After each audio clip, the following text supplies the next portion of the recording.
Shabbat Shalom. As we make our way into this portion of the evening that we are calling Reproductive Justice Shabbat, I want to offer a few words to frame this moment. When I was pregnant with our daughter, Jocelyn and I were over the moon excited. I was 38, and so it was called a geriatric pregnancy. Lovely.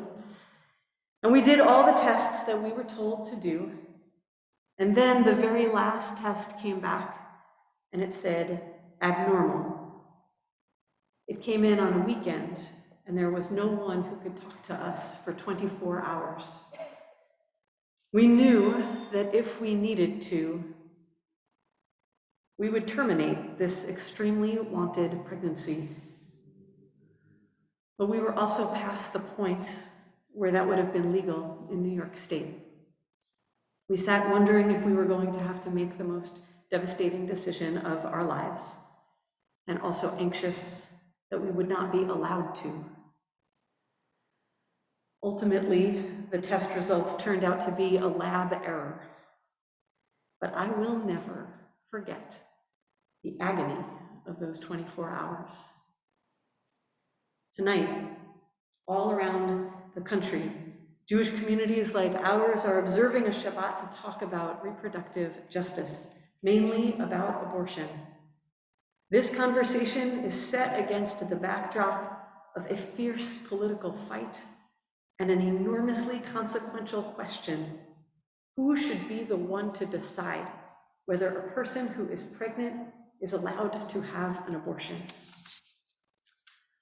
I imagine that the words that I'm saying to you now might be bringing up a memory, or making some of us uncomfortable, or revving some of us up, or making you wonder if the politics and the opinions and the emotions of tonight will reflect your own or contradict your own, or maybe both.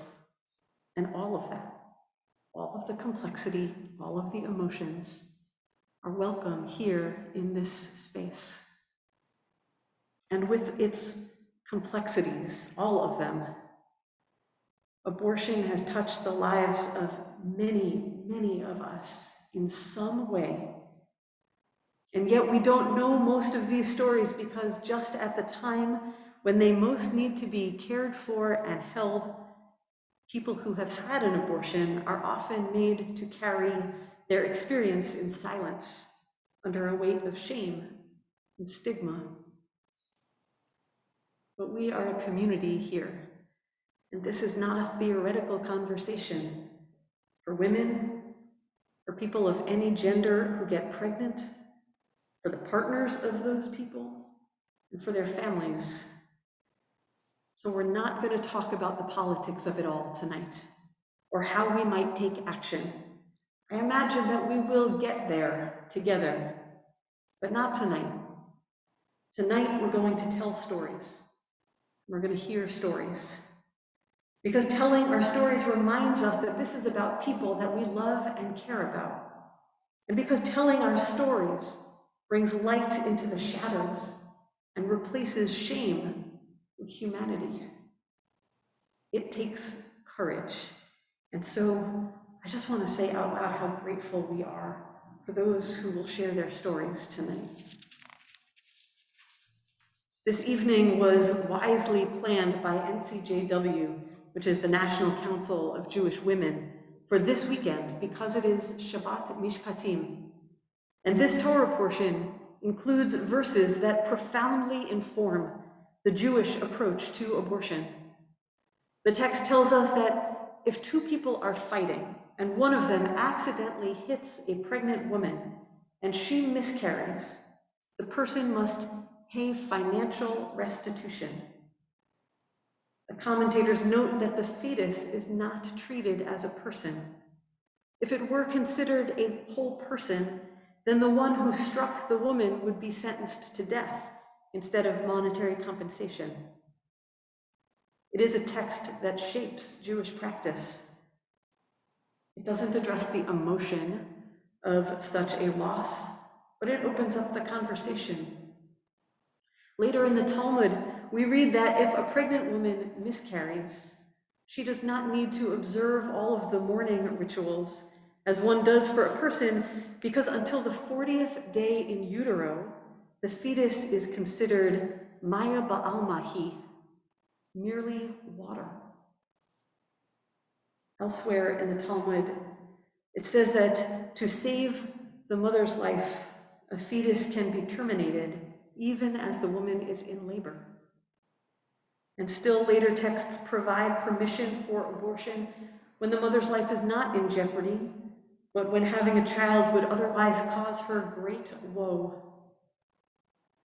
Jewish tradition has so many fascinating and complex ways to understand abortion, and I hope that we'll study these texts together over time. But we didn't come here tonight just to be fascinated by text. We want to begin with us, so that no one should feel alone in their loss, or in their relief, or in their pain. So we start with story because story, more than opinion, more than political analysis, more even than ancient Jewish text, ties us to one another. And to have these conversations well and from a place of love, we must be tied to one another. Last week, we invited you to write your stories and send them to the clergy team. And so many of you courageously did. Some of you said or wrote that this was the first time you were telling your story, and it was scary. And some of you wrote with the caveat, you're not going to want to hear this, but we do. We do not want to sanitize the complexities or obscure anyone's whole truth. For all of you who wrote, or who even thought about writing, thank you for trusting us, for trusting each other, and for trusting this community with your stories. Tonight we'll hear 6 stories, 3 shared by clergy on behalf of others, and 3 in the voices of the storytellers themselves. Each one is quite different, but they begin to weave together the fabric of our communal story. Thank you for being the vanguard of this holy and healing conversation. And it's my honor to invite forward Rabbi Timoner to begin.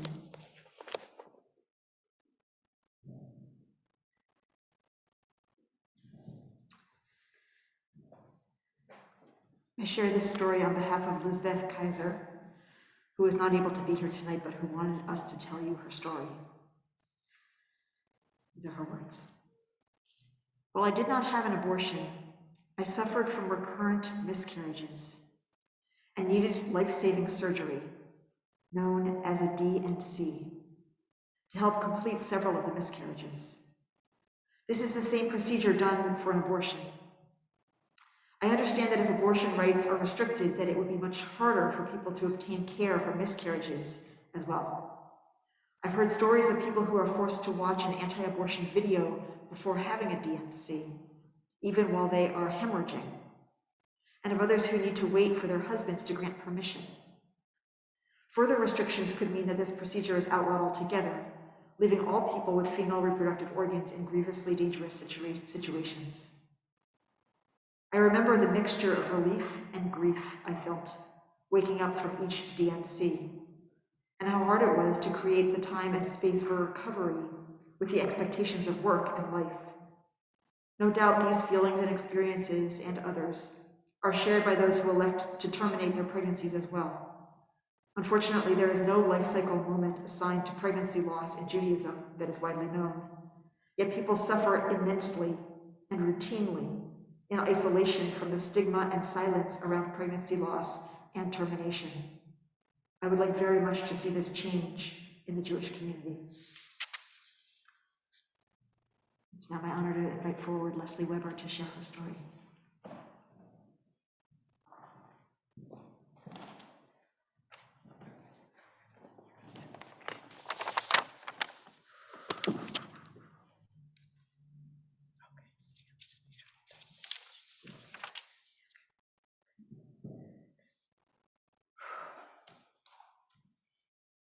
I was a sophomore in high school. I was new to the school and new to the town, and I had fallen in love. Teenagers in love is a very serious thing. Romeo and Juliet were, after all, teenagers, and I don't necessarily recommend it. But in any case, I was in love, and I was having sex with my boyfriend. We were being very responsible and always used a condom. But one time, the condom broke. In those days, not only were there no home tests, but your period had to be 2 full weeks late before you could be tested. So I lived with knowing that I was probably pregnant, in secret, except for my boyfriend, for weeks. Then I had to find a way to get to the Planned Parenthood nearby, also in secret, where I peed in a cup and then sat in the waiting room with my boyfriend and a bunch of other worried-looking girls and women for the results. To his credit, I seemed to be the only one there with their male partner. This was in the mid-70s. Abortion had been legal in New York State, where I lived, since 1970, and the Roe v. Wade decision had been just a couple of years before. We both knew that I would have an abortion if I was pregnant. I had just turned 16. My boyfriend was 17, and honestly, the idea of having a baby never even crossed my mind. It turned out that in order to have an abortion at my age in New York, I would need parental permission. The age needed for consent in New Jersey was 1 year younger, though. So my choices were to try and secretly get to New Jersey, I lived in Westchester, try lying about my age in New York, or to tell my mother. The counselor at Planned Parenthood encouraged me to choose the last of these, which I did. It wasn't fun, but it wasn't as terrible as I had feared. My boyfriend told his parents too. I can't remember if we ever discussed those conversations. I was incredibly lucky. I had a safe and legal abortion in a doctor's office. I think our parents even helped pay for it. But I was certainly ashamed and kept it secret, even from my father, for years. It's still not something I share easily. My heart is pounding. Until very recently, I thought I would never tell my children, who have been adults now for quite some time, and I'm honestly not sure why. Despite that, I have known for the past year or so that the time was coming for me to share my story publicly. My kids know, those close to me know, and now more will know, because I have nothing to be ashamed of.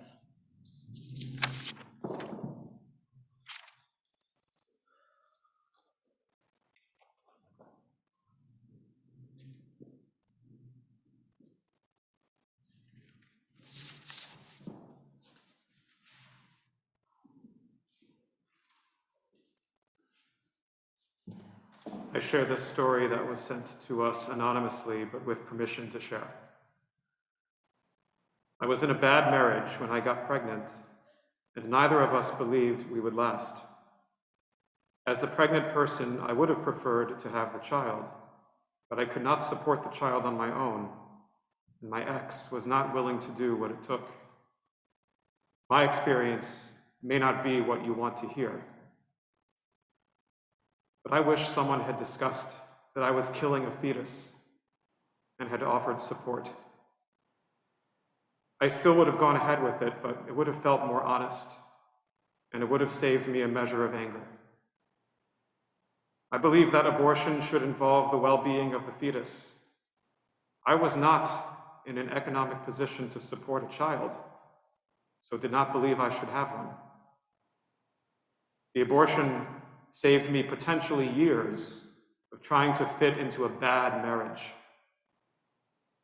Culturally, we are killing a huge proportion of our potential children, and we need supports for women who might want to keep them. None of this means that government should interfere with my decision. Without the abortion, I would not have had my 2 wonderful sons.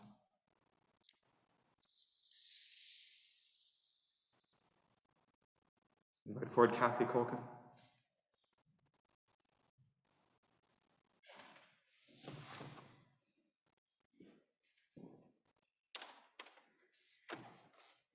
I'm very nervous. I have been all day. My coach told me that maybe if I just told all of you that I was nervous, it would help me be less so I'm going to do that. I'm most nervous that I'm going to cry, so I'll just go ahead and start doing that right away too and get it over with. I was born on January 4th, 1972, 383 days before Roe. This is only significant because immediately after I was born, I was surrendered for adoption by my 15-year-old biological mother. These were the only circumstances of my birth I knew for over 45 years. I was born, she was 15, I was surrendered. I was adopted right away because I was healthy, white, and newborn, and told over and over and over again how lucky I was that my biological mother made such a sacrifice. Imagine me, a sacrifice, and lucky, the gratitude I should have felt for being surrendered. For years, I thought if I ever meet her, the first thing I'll do is tell her how sorry I am that she got pregnant with me in 1971. What a raw deal that was. How my heart broke for her and her lack of choices. And how the birth of and raising my own daughter had cemented this for me. Then on March 8th, 2019, through the miracle of DNA and Ancestry.com, I did find her. And she's broken. There was no surrendering. There was taking. She hid the details of her pregnancy for 7 months, trying to come up with a plan to keep me. She was sent to a home for unwed teenagers 60 miles away from her family. They wouldn't let the girls there call each other by their real names so that they could not form a bond with each other. She lived there with those girls until contractions woke her, and she was sent to the hospital where she delivered me alone with her doctors. They let her hold me for an hour, and then they took me and sent her back home, told her to tell no one and go back to being a 15-year-old. And in so many ways, she is still a 15-year-old, I mean. Emotionally, she's stuck, as we clinicians like to call it. Stuck at the age of her trauma, unable to move forward, knowing I was somewhere in the world, unable to breathe, not knowing if I was okay, if I was loved, if I was alive.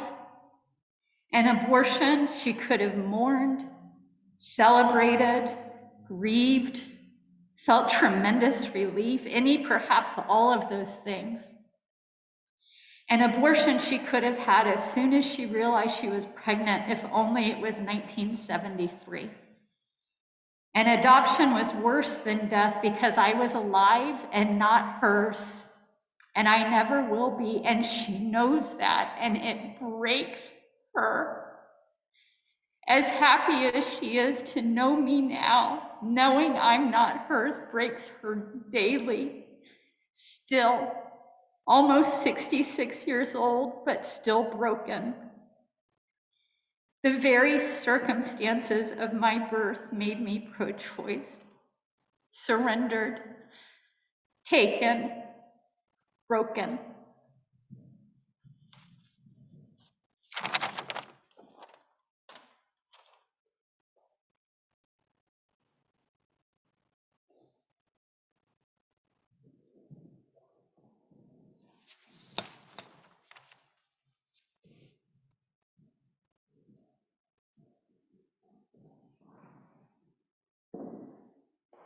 This story was sent to us with permission to share it. I am very aware that I stand on some very broad shoulders. In 1973, I found myself at a crossroad, being offered a full academic scholarship to NYU and pregnant. But because of the ruling of Roe v. Wade, I also had choices. And the choice I made was to have a safe, legal abortion. The ramifications of having that choice not only changed my life, but also the lives of the next generation of my birth family as well. I am the birth daughter of Southern uneducated sharecroppers. Because I had options that they could never imagine, I was the first of that line to finish high school, college, and graduate school, thereby modeling for them possibilities that they could never dream of. If I had not had that choice, my child would have been third-generation welfare.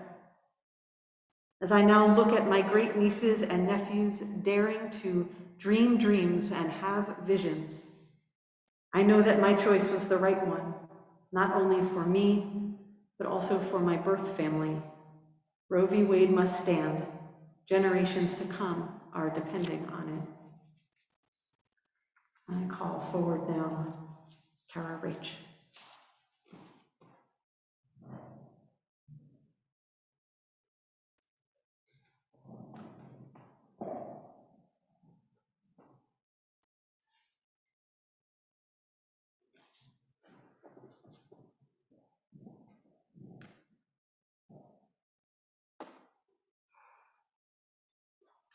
This is a little harder than I thought. 20 weeks and 2 days is 142 days. That's how long my body sheltered, nurtured, and grew the baby I thought I was going to have. This pregnancy was created with love and wanting.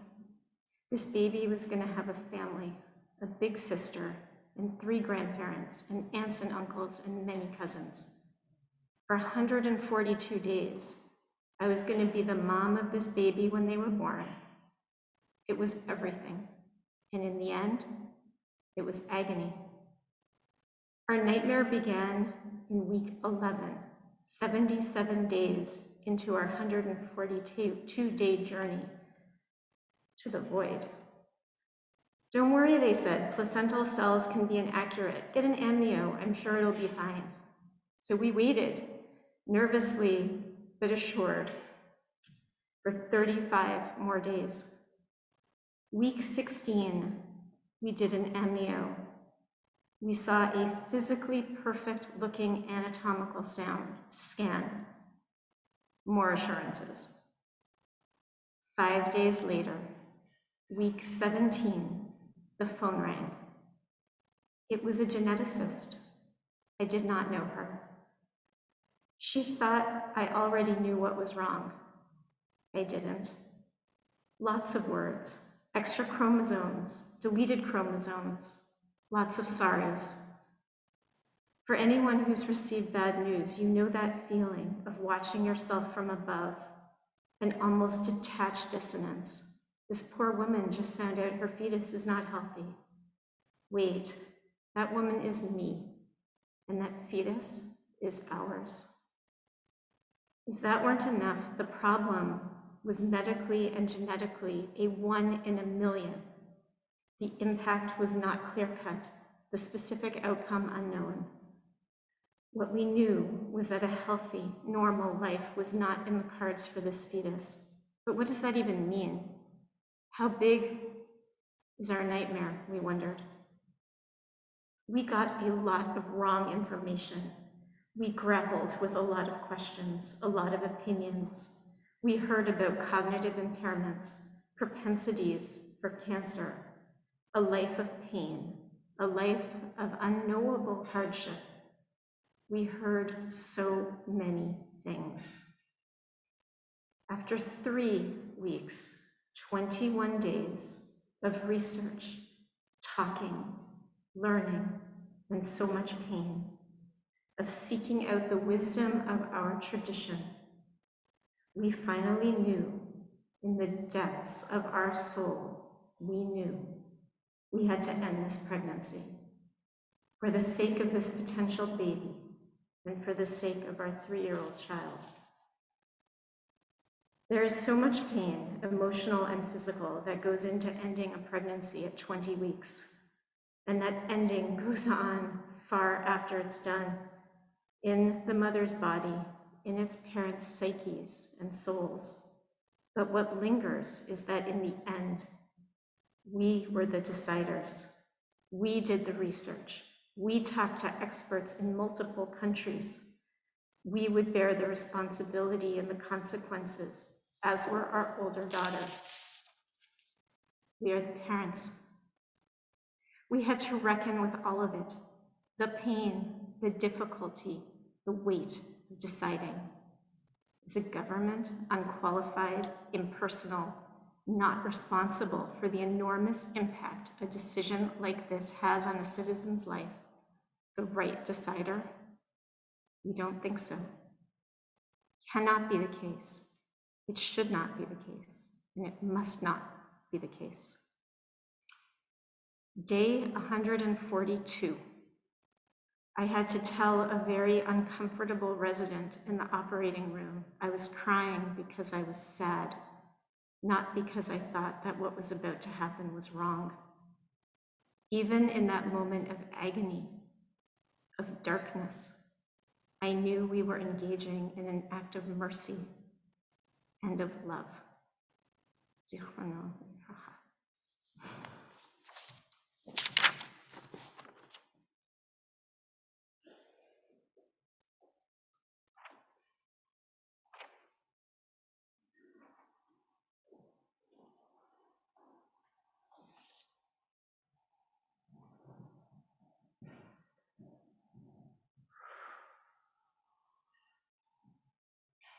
There's a tradition that when you hear something that you want to acknowledge that you have heard, that you have received, when somebody has spoken something brave, that we respond with the word shamati.